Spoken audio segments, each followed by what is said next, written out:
Is getting 10,000 steps a day really optimal for us?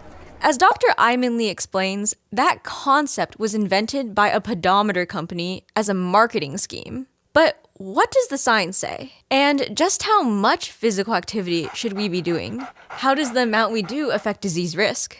Also, do we really know what are the best types of physical activity for longevity? Just warming up. A group of us had organized a longevity conference for TEDx. And one of the speakers we most wanted was Dr. Ayman Lee because she's so well known in her field for her work on longevity and exercise. After she gave her speech at the conference, we interviewed her. Oh, I love it too! She's a colleague of Professor Daniel Lieberman, who we also recently interviewed on the topic of exercise. Dr. Lee has been a professor of medicine at Harvard Medical School and a professor of epidemiology at Harvard School of Public Health for over 30 years. She has a medical degree from Singapore and a master's of public health and a PhD in epidemiology from Harvard. Dr. Lee has published over 550 scientific articles on physical activity and its link to health and longevity. She's also served on national and international panels for developing physical activity guidelines. She's one of 2 principal investigators on the Women's Health Study, which studied the physical activity of over 18,000 participants using accelerometers. One of her research articles showed that the harmful effects of physical inactivity may be as major as those caused by smoking, and that article has been cited over 11,000 times. We were also able to ask Dr. Lee about how exercise epidemiologists ensure that the results are valid. Without further ado, here's the interview. I do work on my physical activity levels because obviously I do physical activity research. If I am not physically active, who's going to believe what I do? So you're from Malaysia and you got a medical degree from Singapore before you transitioned into epidemiology. And I heard from one of your talks online that you sometimes still think about being a practicing doctor, but you'd rather be one in the Malaysian or Singaporean healthcare system rather than the US healthcare system. And I'd love to hear you talk more about why. So that's correct. I was trained as a doctor and I practiced in Singapore for a while before coming here. Healthcare has changed a lot now. I find that, doctors spend a lot of their time doing paperwork rather than taking care of patients. So perhaps when I say I prefer to be a doctor in the Singapore system, I'm probably confusing with the time period, and maybe if I went back now, it's probably just like the US, that there is more emphasis now on efficiency, and unfortunately, I think the bottom line, rather than thinking of the old-fashioned doctor who came to your house, who looked after everybody in the family. I love what I do now, so it's giving up clinical medicine, but for something that I love. Can you describe what your day-to-day is like, what kind of work you do? I'm an epidemiologist and I do research in physical activity and health. A lot of my work from day-to-day basis is kind of boring because when you do a study, you have to make sure that the study is well run, protocols are followed, participants respond to the questionnaires that you send, participants wear the devices the way they should, collect the data. So that part of it is painstaking and tedious, and you have to do it slowly, carefully. What I love is once the data come in, to see what the data tell you about the research questions that you want. And I'm particularly interested in physical activity for the general public. I know that lots of people in the physical activity field have a sports background. They were trained as a gymnast, a ballet dancer, NCCA college runner. And I think for much of the population, most of whom are not physically active, these are levels of physical activity that most people can't relate to. So as I said, I grew up in Malaysia. Malaysia is super hot and humid. People here complain about Florida being muggy. Come to Malaysia. You sweat waiting to cross the street. I came from a background where I'm very privileged to be here now. My grandmother never went to school. She couldn't read and write. If she had to sign her name, she drew an X next to her name. So of course the emphasis in my family was like, you go to school, forget about playing around outside. You study so that you get a degree and get a good job. So when I was in Malaysia, Singapore, I hardly ever exercised. And by luck, I suppose, I met Ralph Paffenbarger, who's considered the father of physical activity epidemiology. And he was genetically very gifted. He could run very well in marathon. He did ultra marathons. He'd bring me to these conferences. And his colleagues will say, oh, what was the last race that you did? And he'd say whatever. And then he'd say what his time was, and they'd look at me and they'll say, "Oh, and this is your student? What does she do?" And I'd say, "Nothing." And it got so embarrassing. So I started exercising. So I run now, I walk, I bike, and I think I do physical activity at a level that a public person, regular person on the street will understand. So I always say, if I can do it, you can do it too. That's fabulous. And you've done some really landmark studies in your field. For example, you're co-director of the Women's Health Study. Can you talk about that? So the Women's Health Study is a large nationwide study. It started in the 1990s, and it actually started as a trial testing aspirin and vitamin E for preventing heart disease and cancer in women. And that's, of course, an important question. But my research interest is in physical activity. So I wanted to study physical activity in these women because they are older women, and older women are one of the least active segments of society. So we managed to put devices on these women to look at the levels of physical activity and their health after that. So in particular, I was interested in, people ask the question, how much do you need? But I think most people want to know the answer to how little can I do and get away with it. And so this is what I was interested in, using data from the Women's Health Study. Now, we talk about physical activity and exercise, and we know how important that is for health. But I think maybe if you stop to really think about it, you can see how important it is. So about a decade ago, a group of us researchers looked at this question.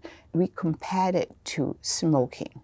So if you could get everybody in the world to stop smoking, you would avoid about 5 million deaths each year. Now, if you could get everyone in the world who didn't meet recommendations for physical activity to be physically active to the level that's recommended, you would also avoid about 5 million deaths a year. So most people, when they think smoking, of course, it's terribly bad. Physical activity, well, I need to do it, it'll be nice. But they don't give it the same urgency as smoking. If you look at it from a public health perspective, the number of people that you can save if you get them to be physically active is the same as the number of people you could save if you got them to stop smoking. And this really underscores the importance of physical activity for your health.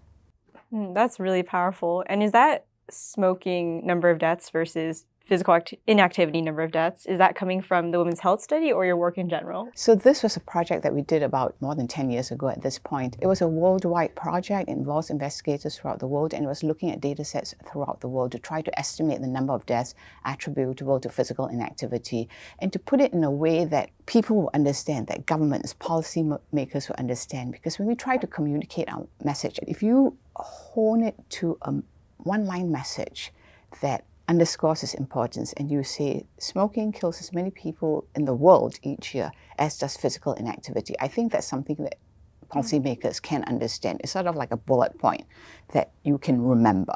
Wow, that's really powerful. What are some of the other really surprising findings from your research? So when I started in the field, the philosophy was sort of no pain, no gain. You needed to exercise vigorously. You needed to do your physical activity in a continuous bout before you got health benefits. And knowing this is sort of interesting because you have to understand how research findings occur, how investigators refine them.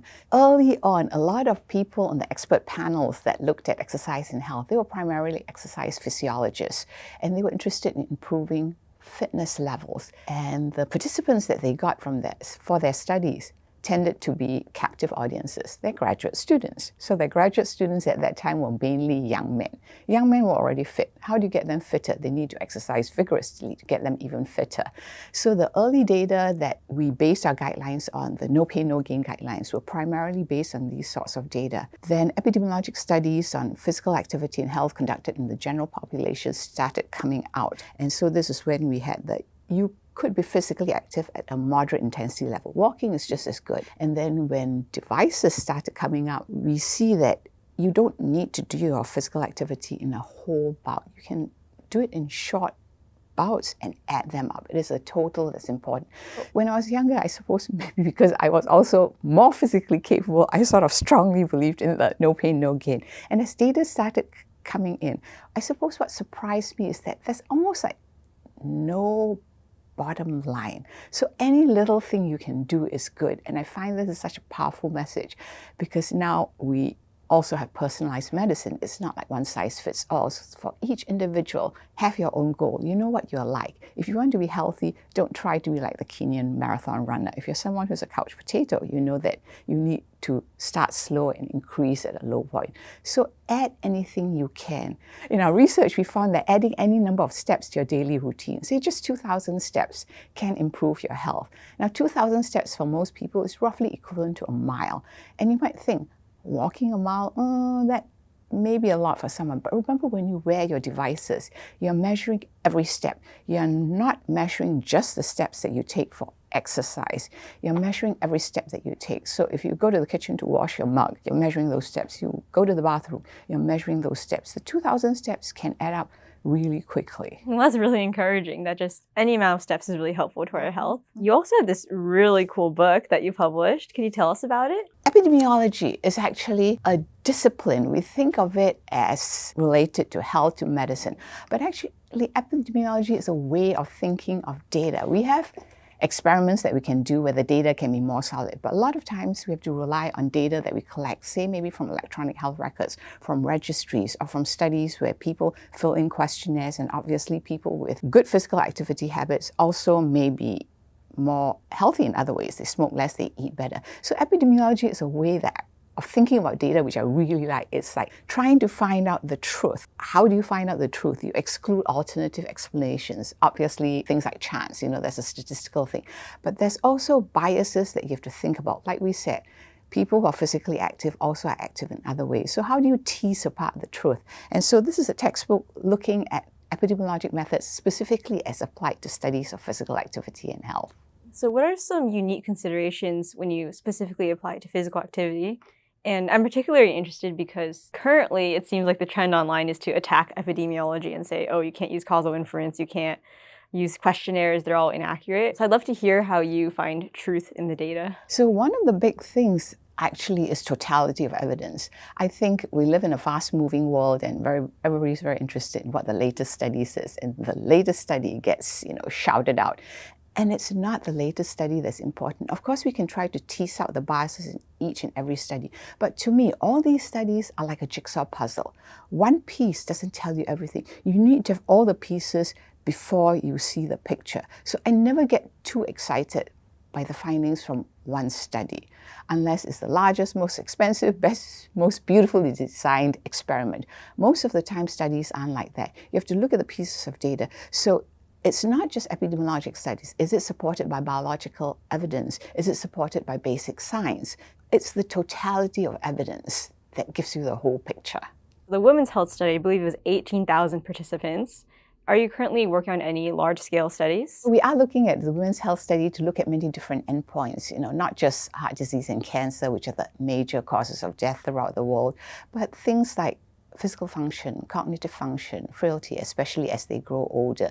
Now, there are many data sets throughout the world now that collect physical activity information using devices. So I'm working with collaborators throughout the world also to pool our data because we get more statistical power when we have larger data sets. One of the interesting things is that even though I believe in the devices, they measure our activity so well.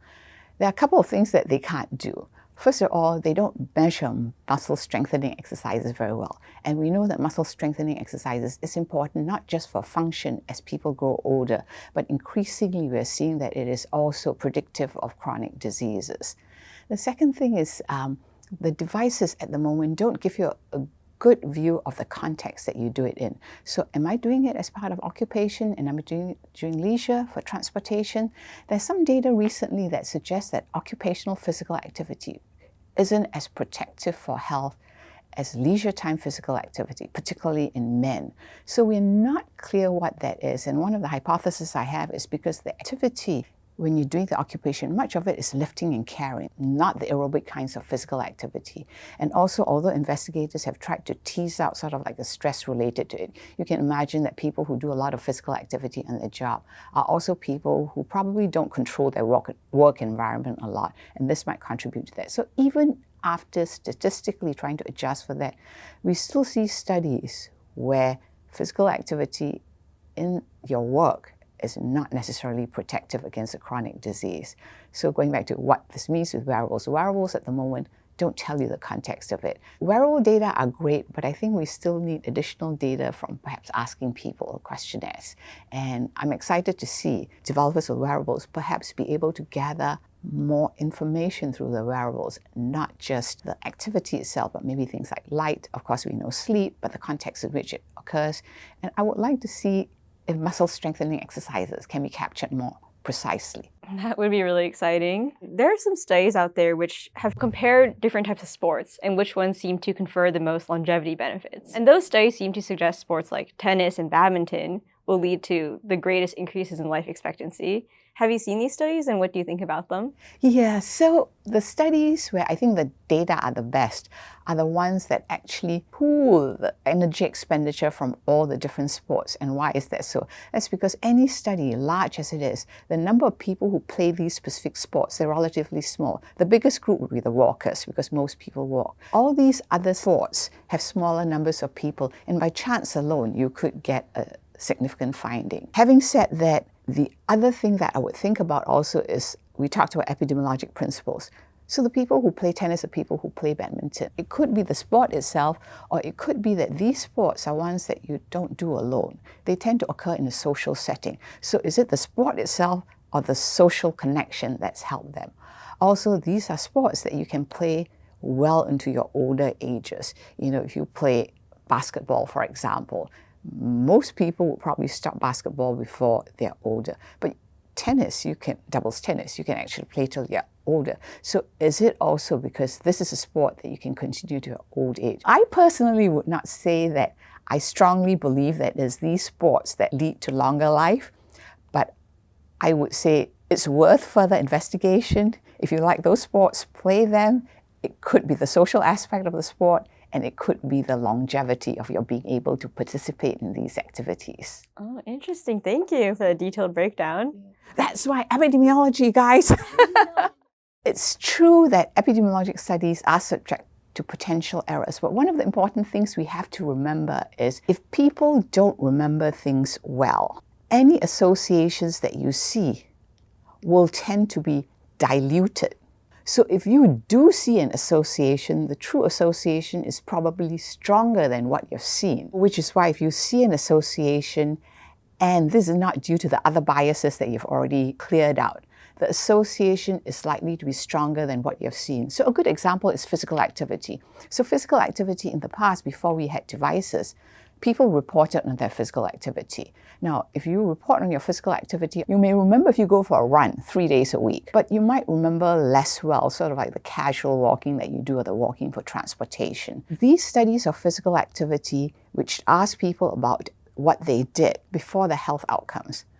The health outcomes cannot bias your recall because the health outcomes have not occurred. So you're remembering your activity, but you're remembering your activity probably equally badly whether you're someone who's active or you're not active. Now that we have devices and we can use the devices to measure people's physical activity, we see that the strength of the association between physical activity and health is far larger than what we had with questionnaires. So for example, with the questionnaires, we used to see that the risk of dying during follow-up among people who reported physical activity at a level commensurate with following guidelines would be on the order of about 20 to 30% reduction in mortality risk. With the devices, we are seeing reductions of the order of 50 to 60% in magnitude. So more accurate measuring gives you a stronger association. If you see an association with less accurate measuring, it probably means that the truth is stronger than what you see. And it's amazing how much that percentage jumped just when you started measuring more accurately. Yeah, that's why I say epidemiology is great, because it's a way of thinking. So when you look at like poor performing schools, for example, why are the schools performing poorly? And then you look at all these factors, is it a real association or not? You're using epidemiologic principles to look at the truth of the association. So it's not just for health, it's for everything. It's for law, it's for transportation. It's just a way of thinking, of logical thinking. Yeah, so for exercise, it's easier to accurately measure because you can put on a pedometer.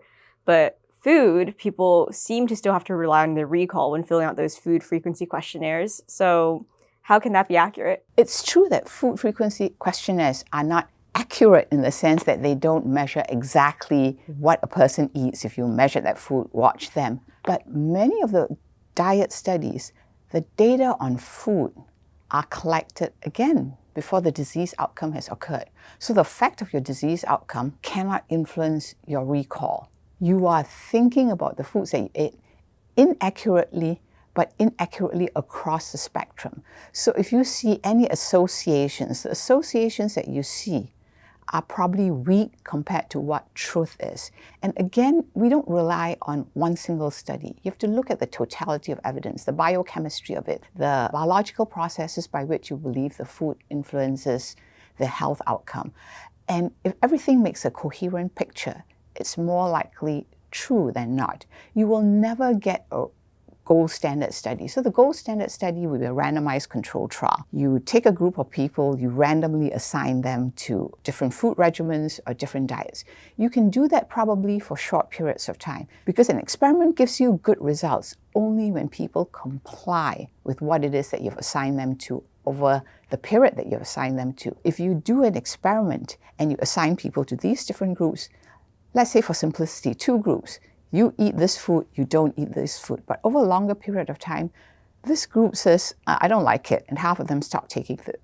This group says, oh, I read in the news that this food is good. Half of them start taking them. Your 2 groups end up being exactly the same as each other, and your experiment is useless. So in that sense, observational studies are still important.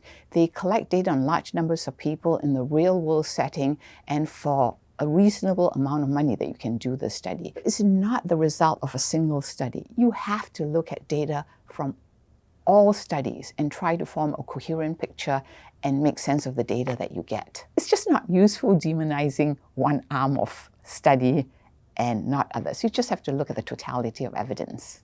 I've heard you talk before about the efficacy of drugs versus exercise. Can you expand on that? Many people say that exercise is medicine. I have a colleague who said exercise is not medicine. Exercise is a whole pharmacy. Which drug do you know that has so many effects compared to physical activity?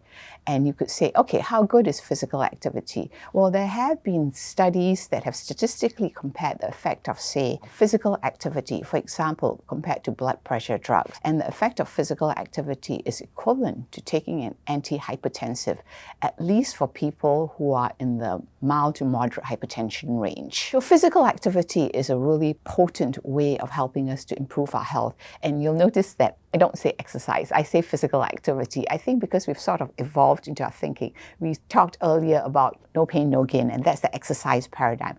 Exercise is actually a subset of physical activity. Exercise is what we mean when people do something that's structured, that is repetitive, with the goal of improving your performance. So you go out for a run, you go play tennis. The term physical activity is more all-encompassing. Physical activity is any bodily movement that expends energy expenditure. So if you play with your grandchildren, you're physically active. If you ballroom dance, you're physically active. If you garden, you're physically active, which is why I like that term. It is something that everybody can do. Pick what you like and do it. I won't ask you to swim if you don't like to swim. You might try it for a week and then you're not going to stick with it. But if you like to garden, go ahead, go garden. If you like to play pickleball, hey, go for it. Whatever you like, just move and enjoy that movement. That's a wonderful phrase. And do you have any advice or insights on how we can get more people to move? I think that's the $1,000,000 question. Yeah, so I think it's starting small and adding to it. So what do I mean by starting small? So for example, your laundry is in the basement. What do? You throw your clothes down the stairs.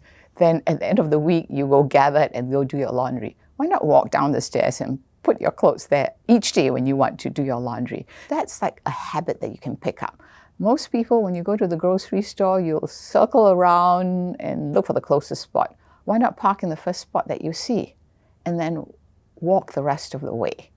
Or things like if you take public transportation, get off at the station that's one before the one that you usually get off and walk to it. Do these little things. They're not a lot. It's not a huge effort. And once it becomes a habit, you will do it. We are on the 3rd floor now. A ton of people in my office take the elevator. I don't know why they take the elevator. But you're in the School of Public Health, right? It's probably habit. And then when the elevator gets broken, everybody's stuck. I can't remember the last time I took the elevator here. it's just habit. I just don't think about it, plus you have to wait for it. I love how you practice what you preach. Yeah, I have to. Nobody's going to listen to me otherwise. So you currently got teaching some really brilliant Harvard students, and you're also co-director of this amazing women's health study.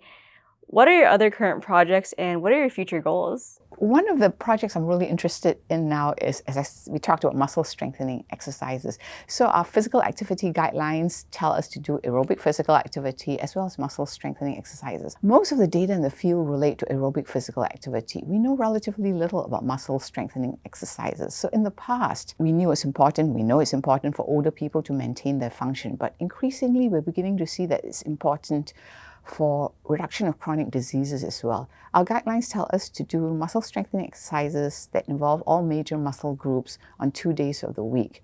Now, if you talk to the regular person on the street, they'll probably say, how long do you need it for? We actually don't know. I'm collaborating with a colleague, Dr. Lee from University of Pittsburgh, and we're starting an experiment where we get groups of people to do muscle strengthening exercises on 2 days a week, but it's 15 minutes, 15 minutes, 30 minutes, 30 minutes, 1 hour, 1 hour. And we're going to see what their cardiometabolic risk profile is after this period that we get them to do the muscle strengthening exercises.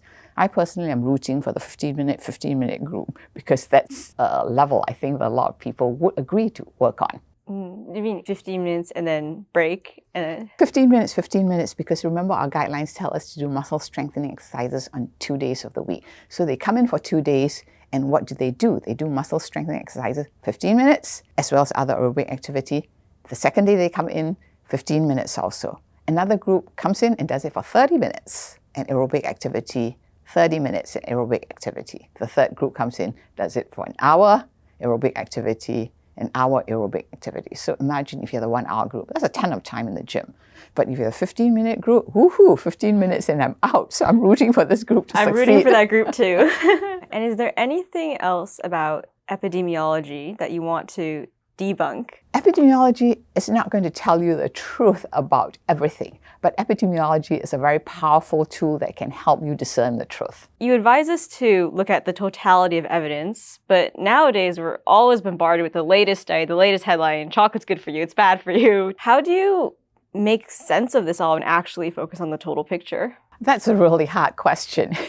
I probably should say, I don't really know. I think people should be discerning, meaning that whatever you hear, take it with a grain of salt and see whether you can corroborate that with other sources. And when I say other sources, I say trusted sources. And what do I mean by trusted sources? So trusted sources would be things that generally the public agrees is not extreme or weird, for lack of a better word. And to be able to weigh everything that you've read and to have your own way of educating yourself and thinking, is this too good to be true? And if it's too good to be true, it probably is too good to be true. There is no magic bullet for anything. Darn it. I wish there was. You're saying to look at trusted sources and follow common sense, but being on the internet like we are, there are a lot of people who say Harvard is an institution that can't be respected, like don't look at authority. What would you say to people like that? I give up.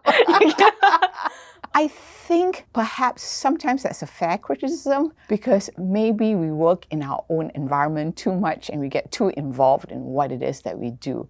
I think for us, what's important is when we have our results, again, researchers, not to take our results too seriously. We are not giving you the last answer, to look at our own data in context with other people's data.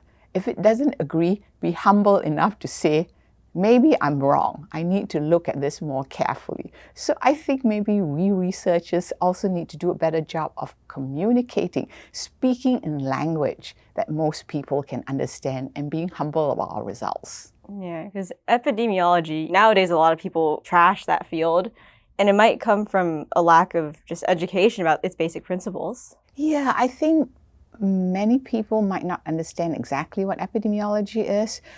COVID-19 was a terrible thing, but I think during COVID-19, that was the time that people sort of understood what epidemiologists did. Before then, it used to be a joke that epidemiologists would say, they'd tell people what they do, and people would say, oh, do you study skin diseases? That's a good one. Yeah. So you mentioned earlier how people who do physical activity for work have less beneficial outcomes than those who do physical activity for leisure. Can you talk more about why this might be so? It isn't really clear now, and people are looking into a couple of hypotheses have been put forward. One is the hypothesis that people who are physically active at work are people who don't control their work environment. They tend to be people who are socioeconomically more disadvantaged. Lack of control over your work environment, this could stress you out and that could lead to worse outcomes. Another hypothesis that has been put forward is the fact that people who are physically active at work is the same mechanical repetition day in, day out. You're doing it Monday through Friday. Whereas if you were doing, say, strength training, for strength training's sake during leisure, you might do it on a Monday and then not do it again until a Wednesday or Thursday. So you work, you rest, you work, you rest. But the people who are in jobs, they have to do it day in, day out because that's their job. And the idea is that the muscles do not have time to recover in between the injury. So this could be something that could lead to worse outcomes. We don't really know yet. This is one of the hypotheses that has been put out and people are looking into it. And I know you've sat on some commissions, for example, in the US to establish physical health guidelines. Can you talk more about how your research has influenced the guideline recommendations and who knows, maybe could help influence workplace policy? All of us do research because we want our research to be translational. We want our findings to be useful and applicable when guidelines are made. So the research that informs physical activity guidelines, the committee looking at the data, they usually look at all the data. We talked about the totality of evidence because there'll always be one errant study here or there. So we need to look at all the data, look at what all the data say, and then try to make it simple. Because imagine if you had a recommendation that said, if you are this height and weight this, you do A. If you are this height and this weight, do B. If you are something else, do C. Nobody's going to remember that. What is a challenge for people making guidelines is to have an accurate guideline that applies to most of the public. A simple guideline that people can remember. For sports, some people argue that tennis is associated with higher longevity because people who play tennis might be more likely to be higher income. And similarly, in workplaces, people in lower wage jobs might have lower incomes and therefore they might be the ones doing more of those repetitive labor tasks. How do we separate this confounding variable? That's a really good question, and it is a valid point. So statistically, you can adjust for people's incomes, and it doesn't completely take care of the problem, but I think it takes care of a lot of the problem. Another way of looking at it is you could study the effect of tennis playing in a group of people who are all high income. So if you look at a group of people who are all high income, you will see that those who play tennis compared to those who are not physically active, they will still have better health. And so because everybody is high income, it's not due to the income. It's due to the fact of the energy expenditure while they play tennis. And that's one of the tools we do in epidemiology. You either control for it statistically or you restrict the population so that the variable that you're worried about, in this case income, falls out of the equation. The thing about tennis and all these single sports, my previous answer about the data are not as good. To me, most of the data relate to total energy expended. The question is a valid one. Is it the physical activity rather than the fact that people who are high income have more physical activity because they have more time to be physically active? We can control for that statistically, the finding still holds. Or many of the studies that are conducted are in a restricted population. For example, if we said the women's health study, the people in the women's health study, all of them were female health professionals. So they tended to be relatively homogeneous and a higher income group. We still see the association. In the nurses' health study, again, more homogeneous, you still see the association. So it's not just the income that is explaining the difference. So how do physical activity recommendations change in different stages of life? That's a great question because obviously the problems that affect people, when I say problems, I mean health problems, they differ between when people are younger and when they're older, when kids are developing versus when you worry about chronic diseases. So we do have different recommendations for children and adolescents, for adults and older adults. the recommendations for children and adolescents tend to be related to increasing their fitness so that they're better body composition, they're better mental health. The ones for adults and older adults tend to focus on prevention of chronic diseases. In older adults in particular, we recognize that many of these older adults have chronic health conditions. So we do say these are the recommendations, which incidentally are the same as those for adults, but we recognize that you may have limitations. Do what you can. Are there documented recommendations for different stages of life? So yes, we have federal recommendations, US physical activity guidelines, and they do have them for children and adolescents, for adults, which is 18 to 64, and older adults, which is 65 and above. And we are not the only country that does it. The World Health Organization has it. Different countries all have their own recommendations, and many of them are similar to what the US has. And is there any division between males and females in these recommendations? There's no distinction between whether you're a man and a woman, but the conditions that are affected or benefited by physical activity are somewhat different in women. Obviously, the reproductive age, when women are pregnant or when they've just given birth. But the recommendations do not differ between men and women because the studies that we have suggest similar benefits between men and women, at least in terms of developing chronic diseases and many of the common diseases that men and women suffer from. Gotcha. And some of these fitness influencers and whatever seem to always say that these US mandated guidelines are the bottom floor of what you should be doing in terms of physical activity. Would you say that that's not the case, that these physical activity guidelines actually represent a median that people should accomplish? I would say, what is it that you're trying to do? Are you trying to run a faster marathon? Are you trying to lose a ton of weight? In that case, definitely the guidelines are too low. But for general health, the guidelines will give you meaningful health benefits. And in fact, it's my opinion that the guidelines probably can be lessened because remember, now we have wearables. With the wearables, we're beginning to find that even lower levels of physical activity than currently recommended will bring health benefits. Now, am I saying that everybody should just go for the minimum? No, if you're someone who can do more, go for it. But there are many people who can't even meet what's recommended now. And I think it is encouraging that the data from wearables suggests that maybe even lower levels can still gain health benefits. So do what you can, do something. And again, as you said, influencers, who say you have to do higher levels of physical activity. What do you want to do? Run a faster marathon, do a better triathlon? Yes, then you need to do more. What is your goal? Tailor what you need to do to what your goal is. How do people know whether they're exercising too much, where they've gone over the limit? So I think as in most things in life, there is too much exercise. Most of the US population, unfortunately, that's not their problem. We've done studies where we've shown that physical activity up to 10 times what is recommended does not result in higher death rates.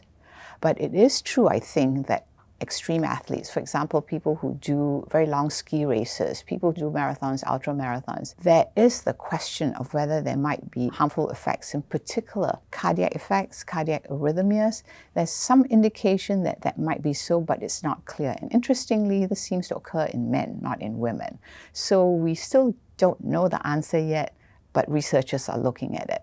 But it's true, that's like, you can't have too much of a good thing, right? Like if you ate plants, if you ate, I don't know, a whole caravan full every day, that would also not be good. I don't know, you haven't seen us eat, so you don't know. What was it like to try to encapsulate so much of your career in 10 minutes for a TEDx talk? Stressful. But I also think that because I do very translatable research, I do research in steps. And this is something that people can understand. It's very intuitive. And I really want the message to get out because I think a lot of people, older people, they're afraid of being physically active. Or they don't even start because they think they can't meet the standard. I want to encourage these people because physical activity is so important for your health. If you can do this a little bit, don't be discouraged. Even if you don't reach whatever standard society tells you to, you will get health benefits. And that's important to me, that you understand that. Let's see if I remember.